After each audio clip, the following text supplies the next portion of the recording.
So my name's Derek Walker. I'm the Indigenous Education Assistant here at the Australian Museum. My workshop entails a lot about my own culture, or about Aboriginal culture in general. How we would have used weapons to hunt, like hunting techniques. Some of the games that we would play to help teach children some of these hunting techniques and things like that.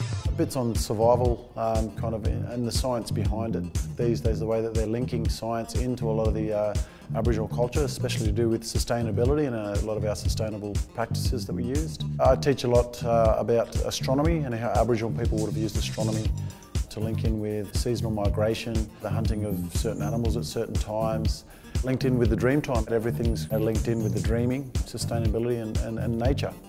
What I'd like to always do is do an acknowledgement of country, which is pretty much just basically acknowledging the Aboriginal people who cared for the land. They're the teachers of that area that cared for the land and the waterways. So the way that I try to explain that, it links in with a little bit of the welcome to country. There's a big difference between a welcome to country and acknowledgement of country, but they do sound kind of similar. The best way that I can explain it is to do a welcome to country, number one, you have to be Aboriginal. Number two, you have to be an Aboriginal person from that area. So I myself am a Bundjalung man, living in Sydney. My mum's from Sydney, but we're on Eora country on the land that we're on right now. So it would be wrong for a Bundjalung man to welcome another person onto Eora country.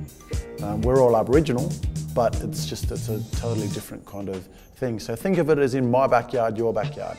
It would be wrong for me to go into your backyard and invite all my cousins in and say, yes, look, come and use your resources, come and use your water, your food, everything like that. And it was linked a little bit back to sustainability practices.